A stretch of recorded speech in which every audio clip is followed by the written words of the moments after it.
Hi students, Munna sir education centre में आपका स्वागत है। आज हम लोग क्लास 10 का जो पहला चैप्टर है that is quadratic equations. Chapter का नाम क्या है? Quadratic equation. इस चैप्टर को आज हम लोग चालू करते हैं। ये पहला चैप्टर है क्लास 10 का। इस चैप्टर में क्वाड्रेटिक इक्वेशन क्या होता है? सबसे पहले तो ये जानना होगा कि आखिर ये क्वाड्रेटिक इक्वेशन है क्या। क्वाड्रेटिक इक्वेशन जो उसका जनरल फॉर्म होता है, उसका फॉर्म होता है a x square plus b x plus c is equal to 0। इस जनरल फॉर्म में क्या है कि पहले तो क्वाड्रेटिक इक्वेशन इस चैप्टर में जानना जरूरी है कि आखिर क्वाड्रेटिक इक्वेशन को पहचानना पड़ेगा। कुछ क्वेश्चंस फर्स्ट चैप्टर्स में इसका आएगा, शायद 5 गो चैप्टर के आसपास है इसके अंदर। तो इस 5 चैप्टर में पहला चैप्टर तो ओनली आइडेंटिफिकेशन के लिए ही रिक्वायरमेंट है कि ये कितना क्या लगेगा, कौन किस तरह आइडेंटिफाई किया जाएगा, इस तरह का इसमें पहचानना होगा। तो क्वाड्रेटिक इक्वेशन का पहचान के लिए सबसे बड़ा इम्पॉर्टेंट पार्ट है ये एक्स स्क्वायर टर्म। मतलब एक्स स्क्वायर टर्म देखना है कि है कि नहीं। सिर्फ एक्स स्क्वायर बोल के नहीं, कि x square term like structure होना ज़रूरी है और एक्स टर्म भी होना चाहिए। लेकिन एक्स टर्म हो चाहे ना हो उससे कोई फ़र्क नहीं पड़ता है। लेकिन अगर एक्स टर्म हो, एक्स स्क्वायर टर्म हो, तो एक्स हो भी सकता है, नहीं भी हो सकता है। और सी जो कांस्टेंट टर्म होता है, ठीक है। अब इस तरह के फॉर्म को बोलते हैं क्वाड्रेटिक इक्वेशन। जैसे एक तो एग्जांपल में हम लोग देखते हैं, जैसे कि हम एक तो लिखे पहला example that is 5x square plus 6x plus 2 is equal to 0। तो ये तो एक द्विघात समीकरण हो गया, इसको क्वाड्रेटिक इक्वेशन बोल सकते हैं, क्योंकि ये तो पूरा का पूरा साफ साफ नज़र आ रहा है कि एक्स स्क्वायर टर्म है और एक्स टर्म है, एक कांस्टेंट टर्म है, दिक्कत नहीं। लेकिन हम बोल रहे थे ये तो जनरल फॉर्म है। एक दूसरा देखते हैं, अगर हम इसको ऐसे भी लिखे 5 square plus 6y plus 3 is equal to 0, ये भी एक द्विघात समीकरण होगा। ये भी है, ये भी है। क्यों? क्योंकि वाई स्क्वायर टर्म है। सिर्फ एक्स स्क्वायर टर्म बोल के नहीं, एक्स स्क्वायर जगह वाई स्क्वायर जगह पी स्क्वायर क्यू स्क्वायर कुछ भी हो सकता है, वो होना चाहिए। होने से ही क्वाड्रेटिक इक्वेशन कहलाएगा। तीसरा एग्जांपल देखते हैं कि अगर हम लिखें सिर्फ 5x square plus 3 is equal to 0, क्या ये एक तो क्वाड्रेटिक इक्वेशन है? हाँ है। क्यों? मैंने बोला था पहले ही कि एक्स टर्म हो चाहे ना हो कोई मायने नहीं रखता है, लेकिन एक्स स्क्वायर टर्म रहना जरूरी है। एक्स स्क्वायर हो चाहे वाई स्क्वायर है चाहे पी स्क्वायर हो, ये होना ज़रूरी है। इसी तरह अगर हम 5p स्क्वायर लिखे और 2 लिखे इज इक्वल टू 0, ये भी एक टू क्वाड्रेटिक इक्वेशन होगा। क्यों? क्योंकि स्क्वायर टर्म है। ठीक है। अब हम समझते कौन कौन सा नहीं है, उस तरह को भी थोड़ा देख लेते हैं। जैसे हम देखें 5 नंबर लेते हैं, 5x square plus 2y plus 3 is equal to 0, ये क्वाड्रेटिक इक्वेशन है कि नहीं? नहीं है। क्यों नहीं है? क्योंकि एक्स स्क्वायर टर्म होगा, एक्स स्क्वायर के साथ एक्स हो सकता है लेकिन वाई नहीं हो सकता है। दैट्स वाई ये क्वाड्रेटिक इक्वेशन नहीं है। नेक्स्ट, अगर हम इस तरह से लिखें 5y square plus 6x plus 8 is equal to 0, उसी तरह ये भी नहीं होगा, क्योंकि वाई स्क्वायर टर्म है तो उसके साथ एक्स तो नहीं हो सकता है। ठीक है, एक्स स्क्वायर है तो एक्स हो सकता है, वाई स्क्वायर है तो वाई हो सकता है। ठीक है, क्लियर? अच्छा, एक और देखते हैं। अगर हम इस तरह का कुछ लिखें कि 5x टू द पावर 4 है और 6x square plus 2 is equal to 0, क्या है देखकर समीकरण है? हाँ है। तो कैसे देख के बोल दे रहे होगे कि एक्स स्क्वायर टर्म तो है सर? नहीं, इसको देख के नहीं बोला जाता है। जो भी टर्म हो, मैक्सिमम टर्म जो है उसका स्क्वायर होना चाहिए। मैक्सिमम टर्म उसका स्क्वायर होना चाहिए, क्योंकि यहाँ एक्स स्क्वायर टर्म है तो उसका मैक्सिमम स्क्वायर कितना है? इसका स्क्वायर मतलब 4, ये है। दैट्स वाई ये क्वाड्रेटिक इक्वेशन है। अगर हम इस तरह लिखते कि 6x to the power q है और यह 6x plus 6 is equal to 0 है, तो ये क्वाड्रेटिक इक्वेशन नहीं है। क्यों? क्योंकि x है, इसका पावर स्क्वायर होना चाहिए, इसका पावर स्क्वायर तो एक्स स्क्वायर होता है, ये नहीं है। दैट्स वाई ये नहीं हो सकता। ठीक है। उसी तरह अगर हम इस तरह लिखते हैं 6x 6 है तो 8x³ है प्लस 2 इज इक्वल टू 0। यहाँ तो कांस्टेंट टर्म नहीं था, कांस्टेंट टर्म रहना ना रहना कोई फ़र्क नहीं पड़ता है। अब यहाँ देखो ये क्वाड्रेटिक है कि नहीं, हाँ है। अब बोले सर x² रहने से आप बोले थे होगा, लेकिन कोई ज़रूरी नहीं है। जो टर्म उसका स्क्वायर टर्म होना चाहिए, अगर है तो x³ है तो x³ का स्क्वायर टर्म क्या है, x6 है, यानी ये होगा। ठीक है, इस तरह से आपको कुछ आइडेंटिफाई करना पड़ेगा कि कौन सा इक्वेशंस है कि नहीं है। फर्स्ट चैप्टर में बस यही बिलोंग करता है। ठीक है, अब इसके बाद हम लोग इससे कुछ थ्योरी भी है। तो आज क्योंकि हम लोग फर्स्ट चैप्टर को ही चेक कर रहे हैं, तो दैट्स वाई फर्स्ट चैप्टर में कोई ज़्यादा फार्मूला का ज़रूरत नहीं है। दैट्स वाई हम उसको फार्मूला के ऊपर नहीं जाते हैं, जस्ट जो है वही चेक करते हैं, देखते हैं क्या क्या है। तो चैप्टर्स का जो पहला क्वेश्चन है उस 1 नंबर में बताया जा रहा है कि क्या ये पहला क्वेश्चन द्विघात समीकरण है x² - 7x + 2। तो बोलेगा हाँ, क्यों, क्योंकि ये x है, x के साथ स्क्वायर है, तो कोई दिक्कत तो है नहीं। दूसरा क्वेश्चन क्या क्वाड्रेटिक क्वेश्चन है, तो बोलेगा नहीं सर, कैसे। देखो अगर इसको ब्रैकेट खोलते हैं तो यहाँ पे x² टर्म आता है, इसको बनाना नहीं, जस्ट बता देना है x² टर्म आएगा। x² का स्क्वायर तो x4 होना चाहिए, लेकिन ये x5 है, दैट्स वाई ये नहीं होगा। नेक्स्ट अगर तीसरा का बात करें, इसको अगर ब्रैकेट खोलते हैं x² टर्म आएगा, यानी ये क्वाड्रेटिक इक्वेशन है। अब चौथा टर्म देखो क्या है, खाली x टर्म है, हम बोले तो x² टर्म होना ज़रूरी है, यहाँ पे क्या है x² टर्म तो है ही नहीं, दैट मीन्स ये क्वाड्रेटिक इक्वेशन नहीं होगा। इस तरह के खाली इक्वेशंस को बोलते हैं लीनियर इक्वेशन, ठीक है, या सरल समीकरण बोलते हैं। ठीक है, अच्छा दूसरा क्वेश्चन, ये बस बताना है इसको ये द्विघात समीकरण है या नहीं है। अगर है तो इस तरह से लिख देना है। देखो है कि नहीं अपने आप पता चल जाएगा। देखो इसको अगर एलसीएम लेते हैं, यहाँ x² आएगा, यहाँ गुना होगा तो 6x आएगा, तुम लोग गुना कर लेना, एलसीएम करके देखना आएगा। तो ये अपने आप x² और x टर्म दोनों आ रहा है, दैट्स वाई ये एक सिंपल इक्वेशन होगा। और इसको ऐसे लिखा भी जा सकता है, ऐसे लिख लेना एलसीएम लेकर। ठीक, दूसरा वाला देखो ये द्विघात समीकरण नहीं होगा, कैसे नहीं, देखो एलसीएम लेंगे तो ये x और x² होगा, इधर x², इधर x², ये x इधर मल्टीप्लाई भी होगा, एलसीएम लेने के बाद x³ हो जाएगा। तो x³ रहेगा तो x6 होना चाहिए, क्योंकि x² है तो x³ हो, इसी कीमत पे हो नहीं सकता। उस तरह यहाँ पे भी देखो ये √x है, √x का स्क्वायर क्या होता है, खाली x होता है, लेकिन यहाँ तो x² है। देखो हम पहले बोले थे x² रहने से क्वाड्रेटिक इक्वेशन होगा, तो कोई गारंटी नहीं है, ये देखना पड़ेगा कि उसके साथ कोई टर्म है तो उसका स्क्वायर हो रहा है कि नहीं। √x को स्क्वायर करना खाली x आता है, यहाँ x², दैट्स वाई ये क्वाड्रेटिक इक्वेशन नहीं है, ये ध्यान रहे। इसमें देखो ये भी क्वाड्रेटिक इक्वेशन है, इसको ब्रैकेट खोलें फॉर्मूला डालेंगे तो क्या एक x² टर्म आएगा, इधर एक x² टर्म, दोनों कट जा रहा है, x² टर्म कट जाएगा मतलब द्विघात समीकरण नहीं होगा, बोला था मैंने। अच्छा 3 नंबर क्वेश्चन देखो क्या दिया, x⁻6 - x³ - 2 है।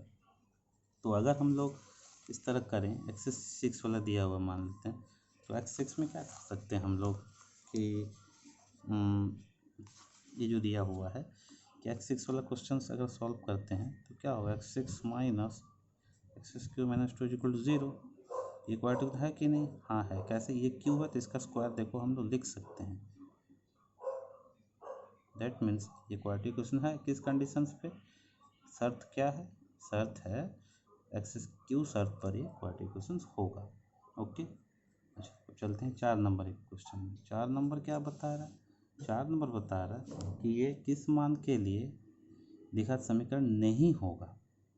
नहीं होगा मतलब नहीं कब होगा, बोले थे जब x² टर्म ना रहे। अब x² टर्म कब नहीं रहेगा, किसी कारणवश अगर ये मान 0 हो जाए, यानी कब द्विघात समीकरण नहीं होगा, जब a - 2 = 0, यानी a = 2।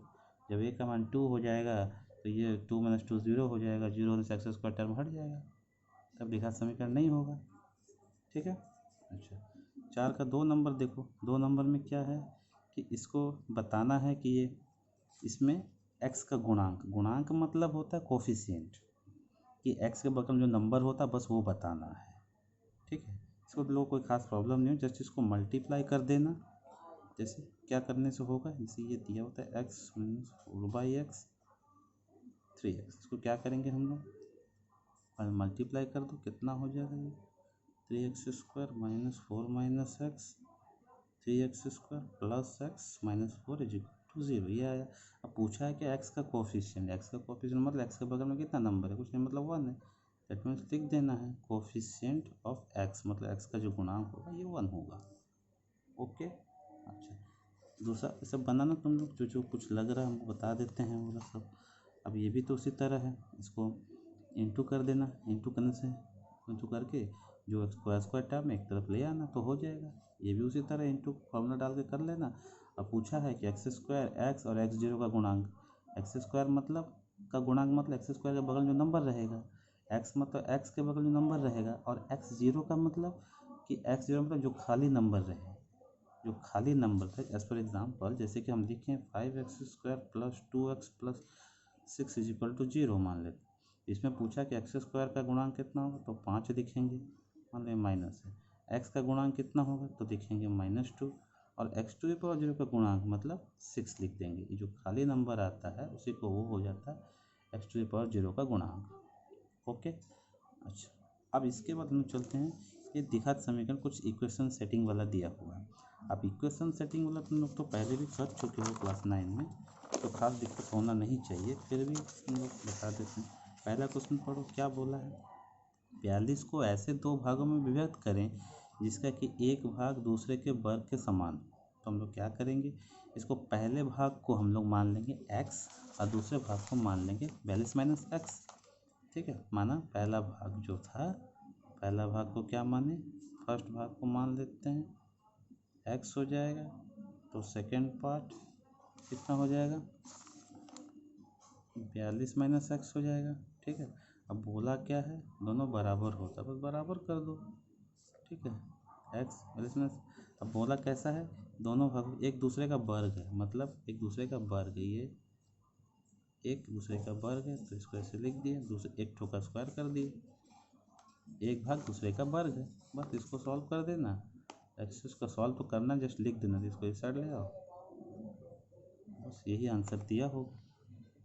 बस इक्वेशन निकाल के छोड़ देना है, इसी तरह से तुम लोग बनाना। ठीक है, अब 2 नंबर देखो, 2 नंबर में क्या, विषम संख्या। विषम संख्या क्या होता है, जो ऑड नंबर बोलते हैं हम लोग। ऑड नंबर मतलब होता है जो कि 2 से ना कटे, 2 से ना कटे, उस तरह के 1 3 5 7 उस तरह के, इस तरह का जो संख्या होगा ना, इसको मानना क्या, माना पहला संख्या मान लेना 2x प्लस 1। ठीक है, और दूसरा संख्या मानना 2x माइनस 1, इस तरह से मानना। ठीक है, अब दोनों का गुणनफल बोला है तो बस दोनों को गुना कर देना, 2x प्लस 1 और 2x minus 1 is equal to 143, इसको बैठा देना तो आ जाएगा। ठीक है, अब तीसरा जो क्वेश्चन दिया हुआ वो क्या है, क्रमिक संख्या। क्रमिक संख्या मतलब एक के बाद एक संख्या, तो इसको तुम लोग मान सकते हैं, एक तो x प्लस 1 मान सकता है, क्योंकि एक के बाद एक नंबर वो आ जाता है। फर्स्ट नंबर क्या मानेंगे x, सेकेंड नंबर को मान लेना x प्लस 1। दैट मीन्स ये क्या होगा, x इंटू एक्स प्लस, क्या दोनों क्रमिक संख्या को वर्गों का योगफल है, तो वर्ग मतलब इसका भी स्क्वायर और इसका स्क्वायर इज इक्वल टू 313। बस इसको सॉल्व करना, फॉर्मूला डाल देना, आ जाएगा।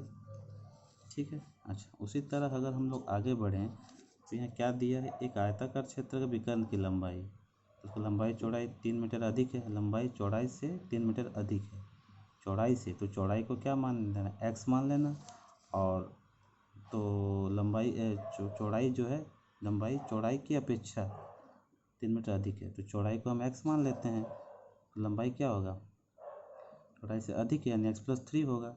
अब आयत का विकर्ण का फॉर्मूला तो लोग को मालूम है, क्या होता है, √² plus b square is equal to 15। Squaring both side कर दो तो a² plus b square is equal to 15। वो और क्या माने हैं, ये मतलब लंबाई, लंबाई क्या माने हैं हम लोग, लंबाई माने x+3 है, +3 का होल स्क्वायर, ये x², बस सॉल्व कर देना, आ जाएगा।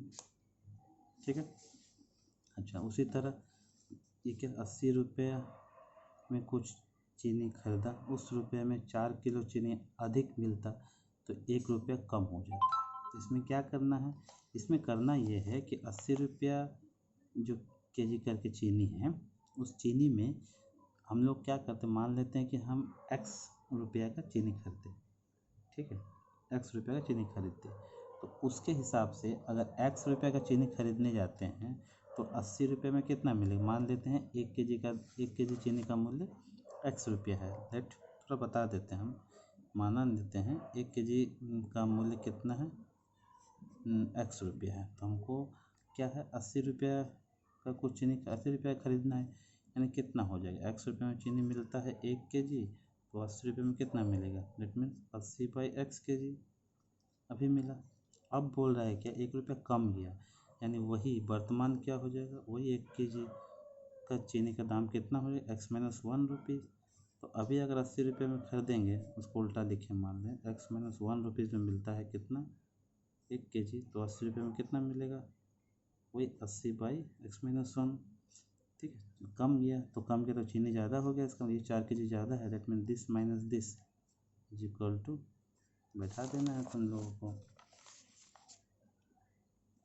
क्या करना है 80/x minus 80/x is equal to 4 कर देना। ठीक है, अच्छा अब उसी तरह दो स्टेशनों के बीच की दूरी कितनी है, दो स्टेशनों के बीच की दूरी 300 किलोमीटर है। 300 किलोमीटर है। एक रेलगाड़ी पहले स्टेशन में समान वेग से दूसरे स्टेशन की तरफ गई, जिसका वेग 5 किलोमीटर प्रति घंटा अधिक हुआ, तो दूसरे स्टेशन में पहुंचने 2 घंटा कम समय लगेगा। ये जो वेग वाला है ना, वेग वाला क्वेश्चन को क्या करना, माना पहले वेग मान लेना था x किलोमीटर प्रति घंटा, अब बोला 5 किलोमीटर प्रति घंटा अधिक है, दूसरे को मान लेना x+5 किलोमीटर पर आवर। तुम लोगों को पता है जब वेग ज़्यादा होता है तो उसको क्या लगता है, कम समय लगता है। वेग ज़्यादा होगा तो कम जल्दी हो जाएगा, यानी ये वेग कम है, ये कम वाले को ज़्यादा समय लगेगा। समय बराबर क्या होता है, यहाँ निकालने का दूरी बट्टा समय है, तो दूरी बट्टा ये माइनस दूरी बट्टा ये इज इक्वल टू 2 घंटा लग रहा था, सॉल्व कर देना आ जाएगा। ठीक है, उसी तरह ये उतना ये सब बनाने का कोई ज़रूरत है नहीं, इस सब का कोई जाता नहीं, बस ये जो कुछ क्वेश्चन तो आ रहा है लोग अपने से बनाना, जो नहीं होगा तो बता देते और बता देते हैं। कोई घड़ी बिकते 36 रुपये में कोई घड़ी विक्रय किया, वो जितने रुपये में घड़ी खरीदा था उसी घड़ी को विक्रय में उतना ही % लाभ हुआ। ठीक है, तो एक क्या करना, क्योंकि ये तो सेलिंग प्राइस दे रखा है, ठीक है, उतना ही % लाभ हुआ, तो तुम एक काम करना, क्रय मूल्य बोल के होता है, क्रय मूल्य को मान लेना, क्रय मूल्य को x मान लेना। तो तुम लोग फॉर्मूला है SP is equal to CP 1+P। ठीक है, तो इसमें बैठा देना। तो 336 रुपये में कोई घड़ी विक्रय किया, तो उस समय कॉस्ट प्राइस x था, और बोला है लाभ का % भी x है, यानी ये भी x होगा। ठीक है, इसको सॉल्व कर देना तो आ जाएगा। ठीक है, उसी तरह नदी के धारा का वेग 2 किलोमीटर प्रति घंटा है। रतन नाविक ने नदी के धारा का अनुकूल 21 किलोमीटर जाने के बाद पुनः उसी प्रारंभिक जगह पर वापस आने में 10 घंटा समय लगा। मतलब जितना दूरी गया था वही दूरी वापस आया, लेकिन 2 किलोमीटर प्रति घंटा वेग था। तो इस तरह के क्वेश्चन में क्या करना पड़ता है, तो नाव का वेग मान लेते हैं। ठीक है, वेलोसिटी ऑफ बोट, बोट का वेग मान लेना। 5 नंबर क्वेश्चन देखते हैं। बोट का क्या कर लेते हैं हम लोग, बोट का जो है, बोट का क्या है, बोट वाला का मान लेते हैं। बोट का वेग कि कितना है, बोट का वेग x किलोमीटर प्रति घंटा चला, तो अनुकूल में जब जाएगा, अपस्ट्रीम बोलते हैं इसको, अपस्ट्रीम में ऐड होता है। ठीक है, और प्रतिकूल मतलब डाउनस्ट्रीम बोलते हैं। क्या है, डाउनस्ट्रीम मतलब x-3 होगा। इस तरह क्या बोल रहा है, 3 घंटा समय लगा। क्या है कि 21 अनुकूल में 21 किलोमीटर जाने के बाद वापस आया, मतलब टोटल कितना लग रहा है, 10 घंटा समय लगा। तो जाने में कितना लगा, 21, अनुकूल में गया है, मतलब ये होगा दूरी बट्टा वेग, प्लस आने में उतना ही दूरी लगा होगा, लेकिन वेग उतना है, इज इक्वल टू 10। इसको सॉल्व कर देना तो आ जाएगा। ठीक है, अच्छा अब हमारे घर में बगीचे सफाई करने मुहिम की अपेक्षा माजिद को 3 घंटा कम समय लगा। वो दोनों मिलकर काम करते 2 घंटा में काम समाप्त हो जाता है। ठीक है, अब मुहिम की अपेक्षा माजिद को 3 घंटा कम समय लगा है, तो दोनों मिलकर काम कर 2 घंटा काम समाप्त। अब बोल रहा मुहिम को कोई काम करता है, मुहिम की अपेक्षा माजिद को 3 घंटा कम लगता है, मतलब मुहिम को मान लेते 1 घंटा लगता है। महिम का अगर निकालेंगे तो x घंटा में काम पूरा करता है, एक पूरा काम मतलब 1 घंटा करता है, तो 2 घंटा में कितना करेगा, दैट मीन्स 1/x इंटू 2 इतना होगा। उसी तरह मजीद क्या बोल रहा है, मजीद के लिए क्या है, 3 घंटा कम लगता है, दैट मीन्स x-3 लगता है एक पार्ट, तो ये 2 घंटा काम किया होगा, कितना होगा 1/x-3 इंटू 2 इतना काम किया होगा। दोनों मिला के बोल रहा है कि काम पूरा हो गया, दैट मीन्स 2/x प्लस कितना होगा 2/x means 2/x-3 is equal to 1। इसको सॉल्व कर देना तो आ जाएगा, ठीक है। अच्छा, अब हम लोग है आगे बढ़ते हैं, तो कितना आएगा, अब हम लोग चलते हैं 7 नंबर में। 7 नंबर क्या बोला, किसी 2 अंकों वाले संख्या का इकाई अंक दहाई अंक की अपेक्षा 6 अधिक है, दोनों अंकों का गुणनफल संख्या से 12 कम है। इस तरह के क्वेश्चन क्या करना है, पहले तो हम लोग को संख्या निकालना होगा। यहाँ बोला कि 2 अंकों की संख्या में इकाई अंक दहाई अंक की अपेक्षा 6 अधिक है, इकाई अंक जो है दहाई अंक से 6 अधिक है, तो दहाई को मान लेते हैं, 10 को मान लेना x, ठीक है। इकाई दहाई अंक से 6 अधिक है, यानी तो यूनिट इकाई अंक कितना हो जाएगा x+6, ठीक। हमको नंबर चाहिए, नंबर का फॉर्मूला होता है 10 इंटू 10th डिजिट मतलब दहाई अंक प्लस 1 इंटू यूनिट डिजिट, बैठा देना 10 इंटू दहाई अंक इंटू एक्स है, ये x+6 होगा, ठीक है, यानी 10x प्लस 11x+6 ये नंबर हो गया। अब प्रश्नानुसार क्या बता रहा है, प्रश्नानुसार बोल रहा है कि ये जो दोनों का गुणनफल है संख्या से दोनों गुणनफल मतलब कितना x into x plus 6 number मतलब 11 प्लस 6, बोल रहा दोनों का जो गुणनफल है उस संख्या से 12 कम है, यानी ये 12 कम है, इसमें 12 ऐड कर दो, बस थोड़ा सॉल्व कर देना, जो क्वेश्चन आएगा वही आंसर होगा। ओके, नेक्स्ट जो क्वेश्चन है, लास्ट क्वेश्चन 45 मिनट लंबा 40 मीटर चौड़ा एक आयताकार खेल का मैदान है, ठीक है। अब मैदान है तो उसका आयत का क्षेत्रफल जानता है, लंबाई इंटू चौड़ाई गुना कर देना 45 इंटू 40, ठीक है। 4×5 20 के 2, 4×4 16 2 18 एक, नहीं तो 4×5 20 के 2, 4×4 16 2 18, ठीक, यानी 1800 वर्ग मीटर है। अब खेल के मैदान के चारों तरफ समान चौड़ाई का एक रास्ता है, तो रास्ता वाला क्वेश्चन क्लास 9 में किया होगा। अब रास्ता को जो भी आता है x मीटर मान लेते हैं, तो इधर से x 2x घटता है, तो अब जो लंबाई है वो कितना हो जाता है, जो था 45 माइनस 2x, चौड़ाई क्या हो जाएगा, रास्ता का चौड़ाई मान लेना, रास्ता का चौड़ाई क्या होगा x मीटर, तो दोनों तरफ से x माइनस होता है, इसमें भी क्या हो जाएगा 40 माइनस 2x। अब क्षेत्रफल क्या हो जाएगा, जो कि रास्ता को छोड़कर है, कितना हो जाएगा 45 माइनस 2x और 40 माइनस 2x, ठीक है। और रास्ता का क्षेत्रफल कैसा होता है, दैट मीन्स ये माइनस ये कर देना, आ जाएगा minus 45 minus 2x 40 minus 2x is equal to 450, इसको सॉल्व कर देना तो वो सोल्यूशन हो जाएगा। ओके, ये था फर्स्ट चैप्टर का कहानी, और कुछ भी जो भी उसके बावजूद भी कुछ प्रॉब्लम हो तो आप लोग कमेंट बॉक्स में बताइए, तो हम कोशिश करेंगे कि इसका जो प्रॉब्लम्स है उसको भी दूर किया जा सके। आशा करते हैं आप लोग को वीडियो अच्छा लगा होगा। Thank you.